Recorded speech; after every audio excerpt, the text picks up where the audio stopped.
Hey, welcome back to the show. And today I want to dive into something that I get asked about all the time, and that is, what are the key financial metrics for a supplement business? I've been consulting with supplement brands for years. I've been going on 13 years now, and the same questions keep coming up again and again. So I thought, why not break it all down in plain English for you? Because you probably have these same questions. The truth is that running a supplement business is tough these days. There's a lot of competition, and to do well, you need to know your numbers. 3 key numbers matter the most: how much it costs to get a customer, how long until you make that money back, and how much profit you keep from each sale. Many supplement brands know how to make a good product, but they struggle with these basic money numbers. So this can hurt the business in the long run if you don't know your numbers. I'll show you what good numbers look like based on real supplement companies that I've worked with in the past. We'll talk about why spending $70 to even $120 to get a customer is normal in the supplement industry, and I'll explain why making your money back in 3 to 6 months is actually very healthy. And I'll show you why keeping 30 to 60% of each sale as profit helps you grow. So let's jump right in. Welcome to Health Business Mastery, the Creative Thirst podcast. I'm your host, Bobby Hewitt. Okay, so first off, let's talk about one of the most important metrics for running a supplement business, and that is CAC. You'll see it written as CAC. So what is CAC?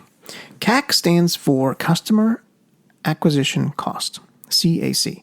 So this is all the money that you spend to get one new customer. Smart marketing brands track this number very closely. They know it affects the whole business model. So in supplements, the most companies spend between, let's say, $70 to $120 to get a new customer. That is, we're spending somewhere between that range for one person, one individual to buy one product, or buy a product, or buy at the top of the funnel. So this range works well for most brands, between 70 and 120. New companies, however, often spend on the higher amount, on the higher end of your supplements funnel, because your supplement funnel is not dialed in yet. So the more established brands can get costs lower over time, but even established brands can spend in the higher band at some points. Lots of factors go into this. Time of year, ads, changes on the ad platform, there's seasonality, a whole bunch goes into that. So this is a metric, this CAC is a metric that will always fluctuate. So as marketers get more competitive and as other supplement brands are willing to pay more to acquire a customer, your cost of acquisition will go up. CAC directly impacts how fast you can grow. Too high of a CAC is going to drain your cash flow really fast. It's going to drain the amount of cash that you can put into ads in order to grow new customers, new blood into the business. And too low of a CAC means poor marketing reach, typically, right? You're not reaching enough people. You could afford to spend more, but you're not. So you're not going to grow as fast as you can. Now, finding the right balance between how much to spend to acquire a customer really helps your brand thrive. It is the one critical number. If I had to break down one of all and any of these 3, this would be it. Now, many factors can change what you'll pay for a customer. So, for example, your target market makes a big difference on what you pay per customer, and so does your product price point. The website quality affects conversion rates, right? The quality of the visitors that you're bringing to your sales page or your funnel. Ad platform choices also impact overall cost as well. Even your product packaging can sway buying choices, right? A more slick, better product package might have a higher conversion rate, and that could lower CAC. Or you could be spending too much in your cost of goods, and now we're getting into other numbers. Let's hold on that. So CAC is directly impacted by conversion rate, which is why you want to continue to test and improve your conversion rate constantly. Test things that will increase your conversion rate. I don't mean just testing the ads. I mean testing the landing pages, testing the language, the copy, the headlines, the lead, the problem, testing the agitation, testing the positioning, testing the price, testing the offers, testing the guarantee. You get the idea. So let's look at the actual metric itself and how to calculate CAC. So finding your CAC is really simple math, but it's kind of difficult in kind of a way, and we'll get to that. So to calculate your CAC, take all your advertising costs for 1 month, and this is how much you're paying Meta or Google or wherever you're advertising. Then count all of your new customers in the same month. It's important to get new customers here. You could do overall customers because there's a lot of crossover between, Meta is bringing in customers that you've already bought from you before. That's a whole nother thing. Basically, take all of your advertising costs and then take your total number of customers for that same time period and divide the ad costs by the customer count. So that is how you calculate CAC. So you want to do this each month, and you want to do that every month so that you could start to spot some trends. Is your CAC going up? Is your CAC going down? Is it stable? You can work to lower your CAC in several different ways. You can test different ad messages, and you should be doing that often. You could improve your website for better sales, and you should also be doing that often. You can use email to sell more to current customers. You can build referral programs for growth. You can retarget past site visitors who didn't buy and get them to come back and buy through retargeting ads or SMS or other emails, like a retargeting flow. But remember that a good CAC isn't always the lowest CAC. Kind of sounds counterintuitive. The goal is finding a CAC that lets your business grow, because you want to balance your spending with your customer's lifetime value. So this creates a strong foundation for long-term success. Now, lifetime value is how much that customer spends with you for their entire lifetime. And how you define lifetime is kind of up to you. Do you want to do it for 12 months? Do you want to do it for 6 months? But that goes into the payback period. And let's talk about what that payback period is. So this is how fast you can earn back your CAC. Remember, the cost to acquire a customer is, let's say, $120, and how fast will you earn that back with that customer, or your average over all your customers. So this is a key health metric for the business. It shows how quickly customers become profitable. So the shorter payback period means better cash flow that you could put back into more ads to add more blood into the business, more customers, and grow even faster. Most successful supplement brands aim for about 3 to 6 month period paybacks. So this range works well in the supplement industry. Typically, the longer than 6 months can actually strain cash. So if it takes you longer than 6 months to get that payback period, then you're going to need more cash, more of an investment to pump into ads to keep everything going and keep the business growing. The shorter the payback period, shorter than 3 months, may even slow growth because your payback period affects how fast you can scale. So a slow payback ties up more cash in growth.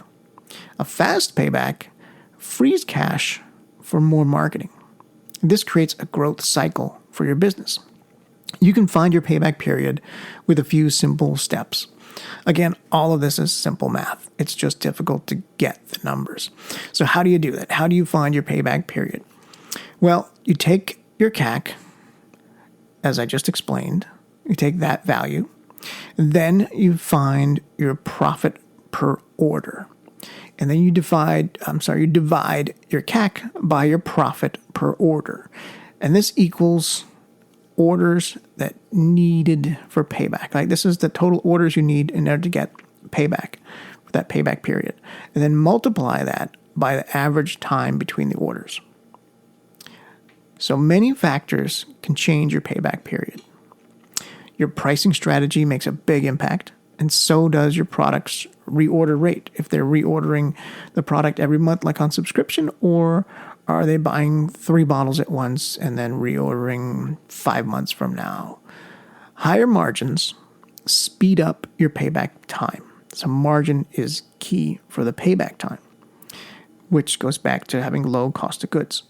Subscription models can also create faster payback times because they're ordering every single month.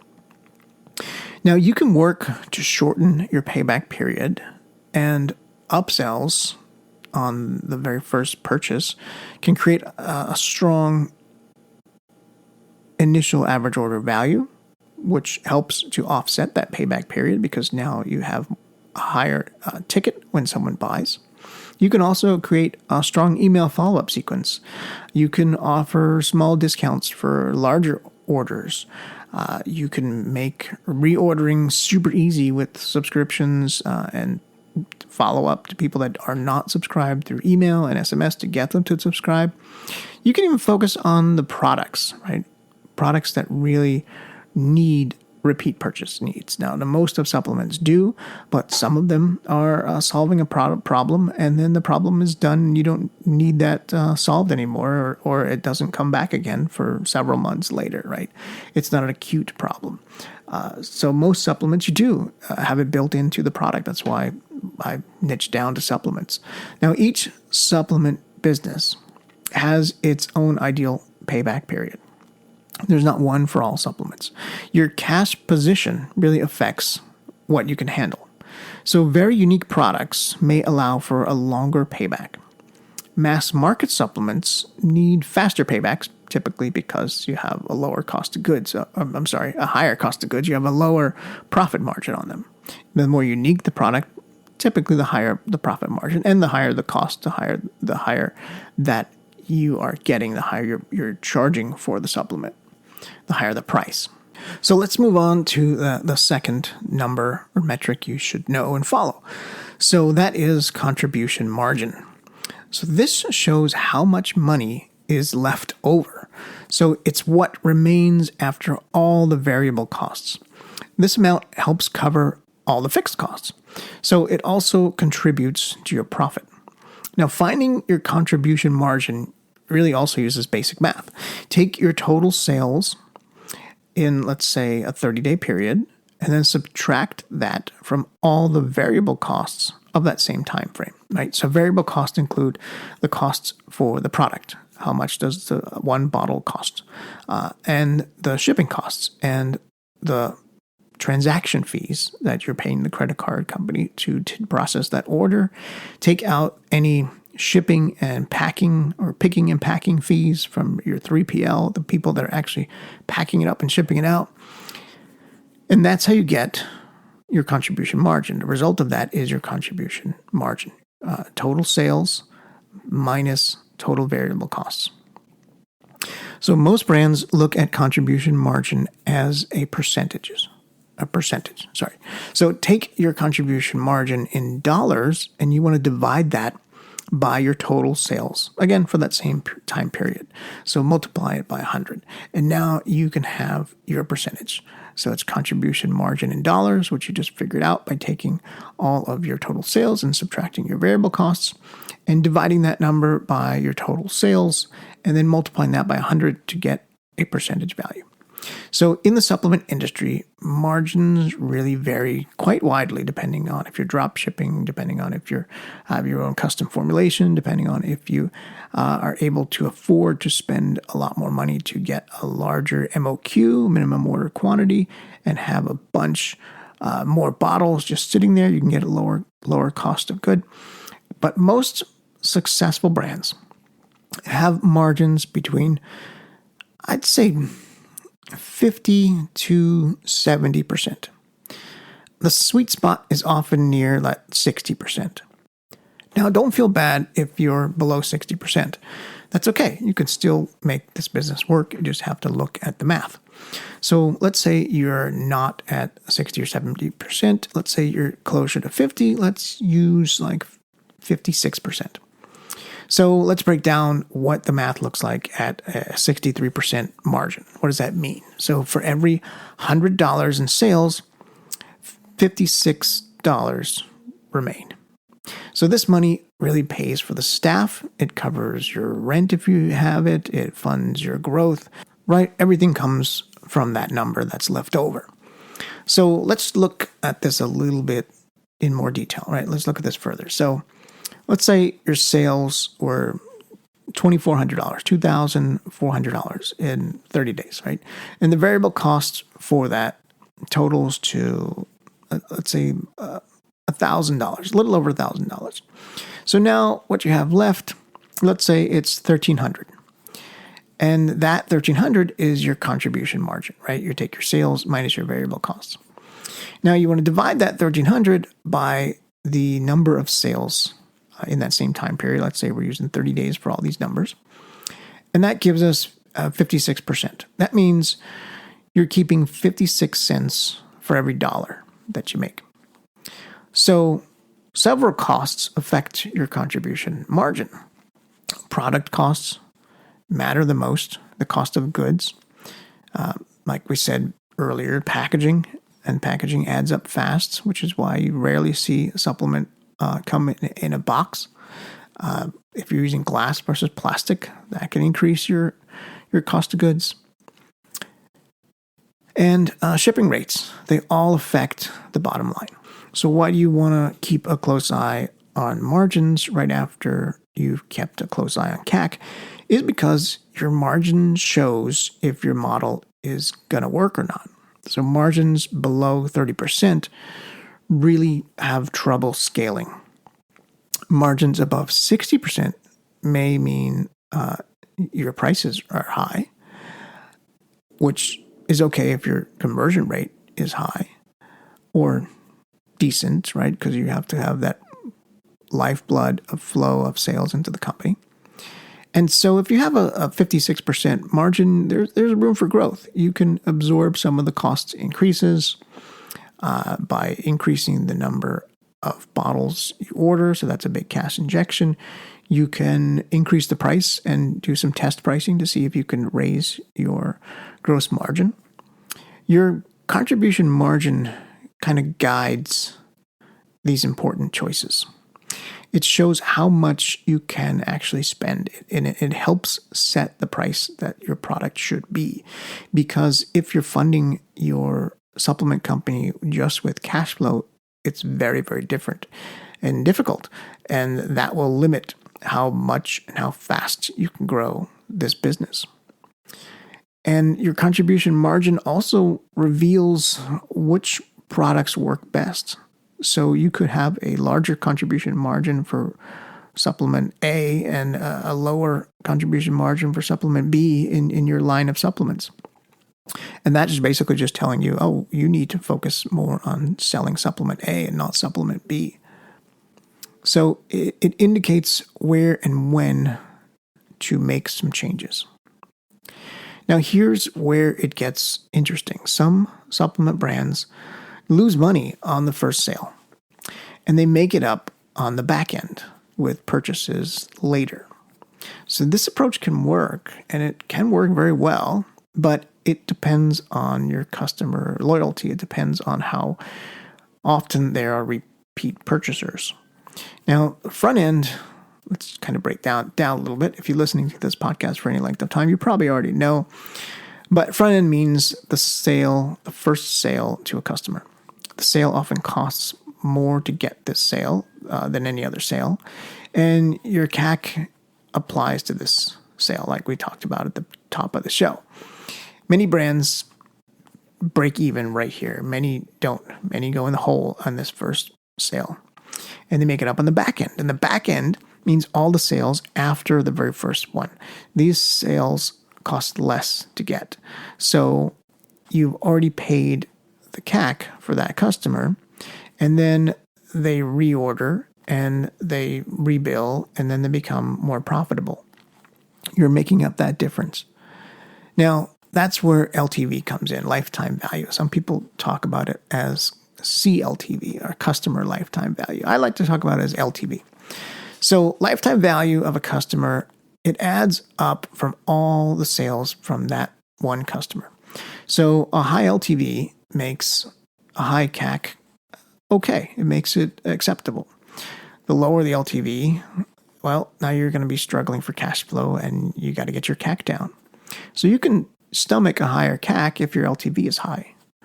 So smart brands know both of those numbers very well. So to find your LTV, you want to look at your customer data. So there are a couple of ways to calculate this. I'll give you a pretty simple one. And again, the math is simple, but getting the data is sometimes difficult.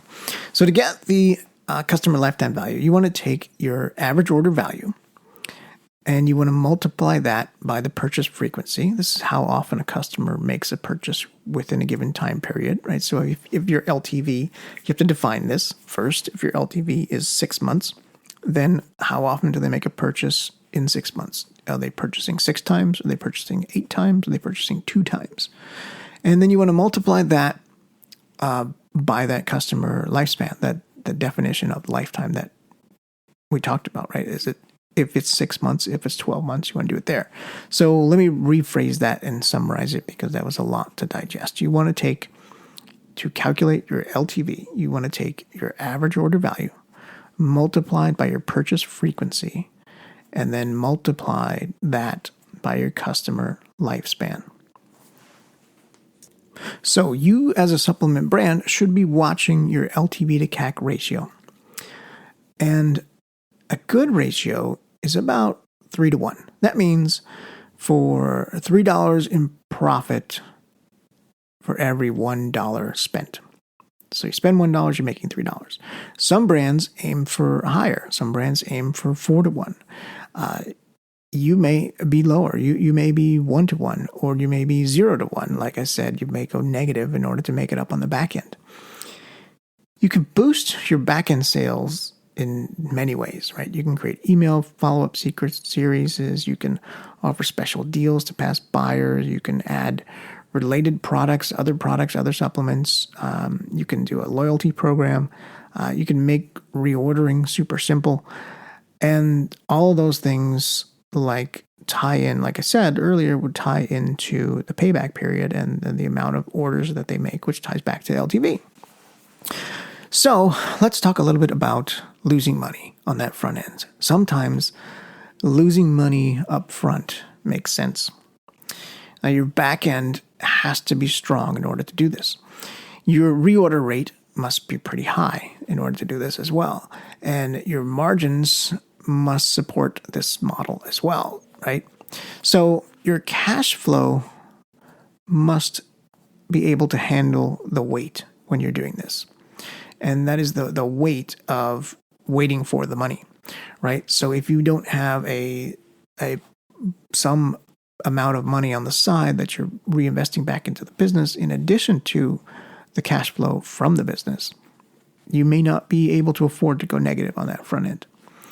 Each supplement business has its own best model, and new brands often need faster payback. More established brands can play the long game, and that's how they can compete and beat out all the new people. You need to test both models with small groups and small cohorts and let the data really guide your choice. But what about scaling the business? That's the holy grail, right? So your metrics will shift as you grow. So what works at the $10,000 a month business changes when you have a $20,000, $50,000, $30,000 a month business. And new challenges appear the higher you go. So each growth stage brings new math. You can't calculate this and set it and forget it. Some costs should stay steady as you grow, but your product costs per unit may go down as you grow because you're ordering more units, but the total cost of it is going up. So shipping may even grow and shipping may go down because you're getting discounts on maybe shipping more products than you would, discounts on larger orders for shipping packaging. Payment fees may also decrease as you go up. And these all help to maintain your margin.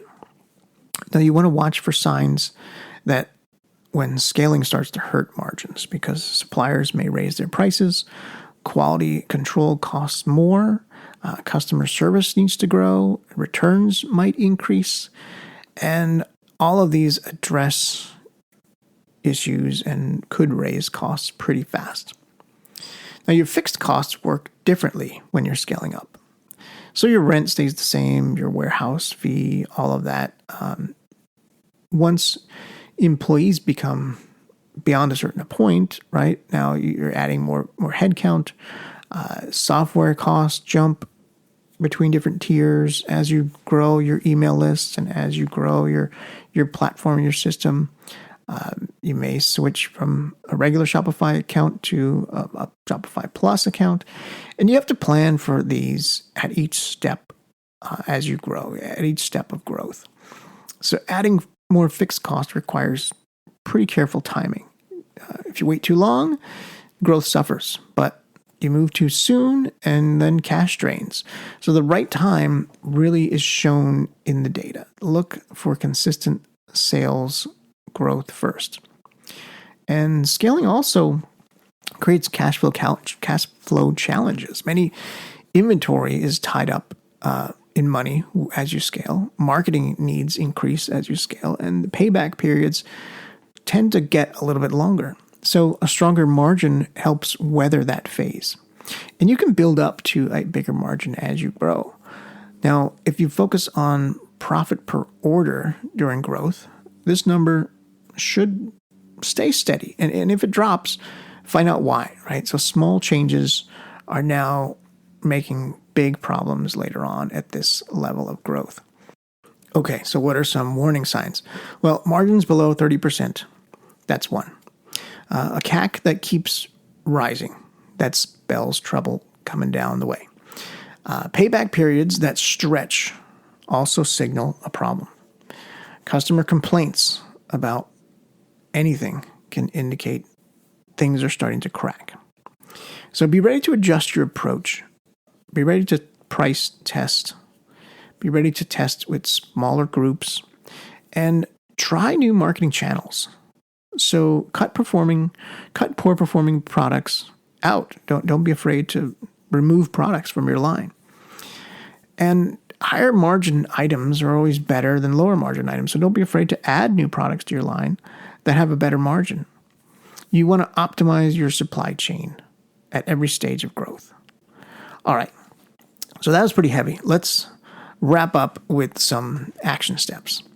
So take time to check your real numbers. This means looking at all the costs. Know your true CAC figure. Keep track of it monthly. Calculate your exact contribution margin. Again, look at that monthly. And find your payback period, your current payback period, and then track that payback period again monthly. And determine how long you want to define a lifetime, 6 months, 12 months. So you want to create goals based on some industry standards. So aim for a CAC between $70 and $120. Target a payback period of about 3 to 6 months, but you may need a longer one. You have to see what the math works out and then be okay with funding that along the way. You want to work towards margins between, like I mentioned earlier, 50 to 70%, shoot for 60. Anything over 70 is great. And sort of write these goals down, write these metrics down, and start tracking them in your supplement business. You want to look for the weakest metric first, like a low CAC or a poor CAC number means ads targeting is possibly not working or conversion is not working. A long payback period needs stronger follow-up, right? Low margins need price or the cost of goods is the things that start breaking there, right? Focus your energy on one of these at a time. So small tests can lead to big improvements. Try some new ad creative, test different price points, experiment with upsells, use different suppliers or at least price them out. See what you can do. likely not much on the supply side. But give each test enough time, at least 30 days if you don't have much traffic, more if your traffic's even lower. It all comes down to the system, right? This business is a system, and good systems make tracking metrics easier. So set up reports, review key numbers monthly, share the results with your team, and make decisions based on data. There are several tools that can help track these metrics, but I always go back to just plain old simple spreadsheets. They work for smaller brands, they work for larger companies. Larger companies, better systems, but you can't escape just put the numbers in a spreadsheet and see what they tell you. The success of your supplement brand really is not about luck. It really depends on knowing your key numbers. Your finances really tell the story of your future growth and what the business needs. So we covered a lot of metrics and the 3 metrics that truly matter. We talked about why CAC, payback period, and margins all work together, and we explained how they change as you grow. So these numbers aren't just for finance experts. Every supplement brand owner needs to know them. They guide your most important business decisions. The best brands and supplements watch these numbers daily. They make small fixes before problems grow large, and they celebrate when the metrics improve. Your journey to better metrics starts with just one step, right? Choose one area to improve this month. It's as simple as that. Just take that one step. Track your progress each week, and small wins do add up quickly. But remember that your supplement business really deserves strong numbers.